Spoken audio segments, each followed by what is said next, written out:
যে আজকে একদম সত্যি কথা, আমি সকাল থেকে এই পর্যন্ত সকালে উঠে জাস্ট এক কাপ চা খেয়েছি। আর এখানে এসে একটা খেজুর খেয়েছি। আমি এখন পর্যন্ত যে সন্ধ্যা হয়ে গেল আমি কিছুই খাইনি। এমন না যার খেতে খেতে ইচ্ছা করতেছিল না, খাইনি, যখন ইচ্ছে হবে তখন খাবো, এরকম বিষয়টা। কিন্তু শপিং করতে আমার খুব ভালো লাগে, ওটা আমার কোনো ছাড় নাই। সকাল 10টার দিকেও যেতে পারি, 9টার দিকেও যেতে পারি, রাত 10টাও করতে পারি, আমার কোনো অসুবিধা হয় না। সবকিছু মিলিয়ে ধরেন যানজটের এই শহর আপনার কাছে এই পরিবেশটা কেমন লাগে? বেশ ভালো লাগছে। মানে কিভাবে এনজয় করেন বা আপনারা তো প্রচুর ঘুরেন, ঘুরতে না, পারেন। আমরা অনেক ঘুরে বলতে কি, আসলে ঢাকা শহরে তো আমি এনজয়মেন্টের জন্য অন্য কিছু দেখি না। দেখা যাচ্ছে হয়তো বাসা থেকে বের হয়েছি, এখানে ওখানে যাচ্ছি, বেশিরভাগ সময় রেস্টুরেন্টেই যাওয়া হয়। আবার যেহেতু বাসার পাশে দুটো ভালো 5 স্টার হোটেল আছে, তো কোনো কারণ নাই, কিছুই নেই, চল ওখানে গিয়ে বসে থাকি। আমি আরেকদিন হচ্ছে আমরা কোথা থেকে যেন আসলে, আমি চল ওখানে গিয়ে বসে, আমি ওখানে বসে আমি এখন কি করবো? ওখানে তো আমি কিছু করবো না, ওখানে আমি এখন তখন ক্ষুধা ছিল না, তো আমি যেহেতু ওখানে খাবো না, কিছু করবো, শুধু শুধু বসে থাকবো, শুধু শুধু বসতে যাবো না। তো আমি পরে ওকে নিয়ে চলে গিয়েছি একটা শপিং সেন্টারে শপিং করতে। এরকম আর কি। তো আমাদের তো আসলে তেমন রিক্রিয়েশনের জন্য কিছুই নেই।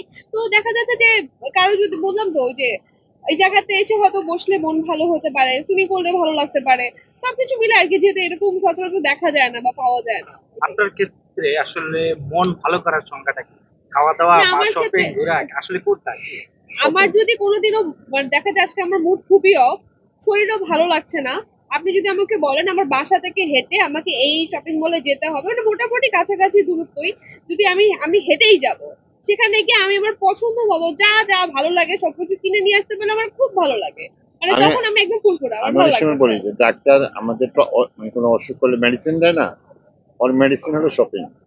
কোনো যে বললো যে কোনো খারাপ লাগলে যে তুমি একটা শপিং সেন্টারে ঘুরে আসো, আমার মন ভালো হয়ে যাবে, তখন আর কোনো কষ্ট হবে না।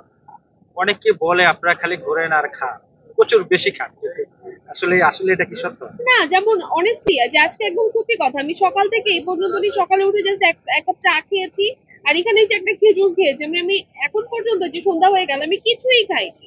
এমন না যার খেতে খেতে ইচ্ছে করতেছিল না, খাইনি, যখন ইচ্ছে হবে তখন খাবো, এরকম বিষয়টা। কিন্তু শপিং করতে আমার খুব ভালো লাগে, ওটা আমার কোনো ছাড় নাই। সকাল 10টার দিকেও যেতে পারি, 9টার দিকেও যেতে পারি, রাত 10টাও করতে পারি, আমার কোনো অসুবিধা হয় না। আচ্ছা, মুস্তাক ভাই কত টাকা প্রতি মাসে নষ্ট করেন? প্রতি মাসে কত টাকা নষ্ট করে এটা বললে খুব ভুল হবে, কারণ প্রতি মাসে আসলে সে আমাকে এমন কোনো অ্যামাউন্ট দিয়ে রাখে না যে যাও তুমি ক্রেডিট কার্ড দিলাম, তুমি কি ইচ্ছে মতো শপিং করো, ইচ্ছে মতো ঘোরো, এটা আসলে হয় না। আমি খুব বাজেট করে চলি, খুব চিন্তা ভাবনা করে টাকা খরচ করি। ভাই ধরেন ক্রেডিট কার্ড দিচ্ছেন না কেন? প্রতি মাসে ধরেন 3,000 টাকা। না, এটা বিশ্বাসযোগ্য না। কেন বিশ্বাস হবে না কেন? ভাই, 3,000 আমরা তো অনেক আমরা বেশি। সেলিব্রিটি, তো আমাদের তো মানুষ গিফট করে সব। হ্যাঁ, আমরা সেলিব্রিটি, আপনারা বলেন না যে আমরা সেলিব্রিটি, তো আমাদের আর কোনো টাকা লাগে না, যেখানে যে সবাই গিফট করে দেয়। আপনার আপনার কথা তাহসানের মতন একটু সন্দেহ লাগছে। আপনি একটু বলেন যে আসলে মানুষ প্রচুর গিফট করে। না, গিফট না, করে তো। প্রচুর গিফট করে বললে ভুল হবে, গিফট পাই আলহামদুলিল্লাহ, অনেকে অনেক কিছুই গিফট করে, ভালো লাগে।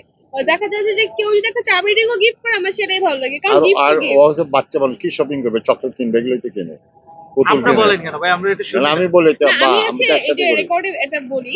ও কিছুদিন আগে ও বলে যে কত টাকা দেয়, এটা আসলে ভুল কথা। আমি কিছুদিন আগে একটা পুতুল অর্ডার দিয়েছিলাম, তো সেটার সাইজ অনেক বড় ছিল।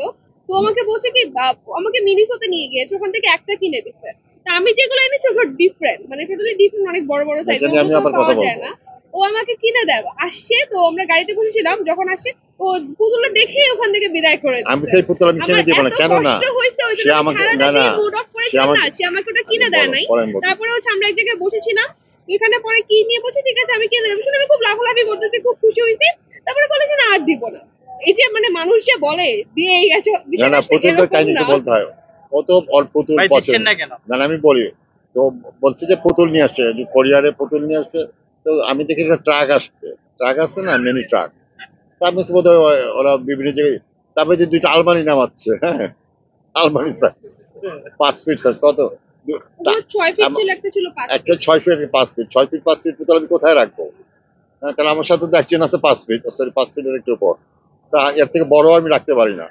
তো সেই জন্য সেই পুতুল আমি নিব, তুমি আরো ছোট সাইজের পুতুল নাও, তোমার থেকে ছোট ছোট সাইজ। মানে ওই জন্য এমন এমন পুতুলে অর্ডার দিতে ট্র্যাক করে নিয়ে আসছে। অলমোস্ট আগে আমি বললাম তো, যে বলো না একটা, আমি তো ভাবছি এটা কি নিয়ে আসছে, হ্যাঁ, পরে বলে যে এটার ভিতরে পুতুল। আমি বলছি, এত বড় পুতুল? তারপর তারপরে ওটার আমার সাথে একটা সমান। ছোট ছিল, ওটা 3 ফিটের মতো ছিল, ওটাও আমাকে কিনে দেয়নি।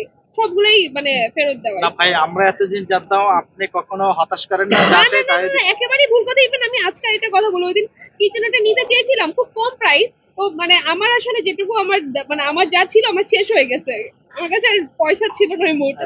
তো আমি বলছি তুমি কি আমাকে এটা দিবা? ও বলছে না আমি এটা দিব না, একদম ডিরেক্ট, না আমি এটা দিব না। আমি বলছি ঠিক আছে দিও না। আমার মন খুব খারাপ হয়েছে, এটা না নিয়ে আমি বাসায় যাবো আচ্ছা, না। আজকে আজকে দিয়ে দেবো। পরে পরে মানে অনেক পরে আমাকে দিয়েছে, ও, এরকম দিয়েছে। হয়। হ্যাঁ অনেক পরে। তা আজকে দিবে, এটা কি আমাদের ক্যামেরা দেখে কি না মনে হয় না? ভালোবাসা হলো কি জানেন, এই টক ঝাল মিষ্টি।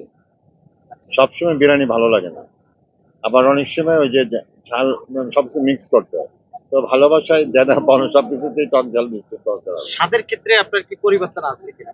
স্বাদ মানে, মানে ধরেন টক ঝাল মিষ্টি বা আপনার পছন্দ থাকতে পারে। না আমার অ্যাকচুয়ালি আহ, আমার ঝাল বেশি পছন্দ। তো আবার এটা একটা মিডিয়াম, অত মানে বেশি না।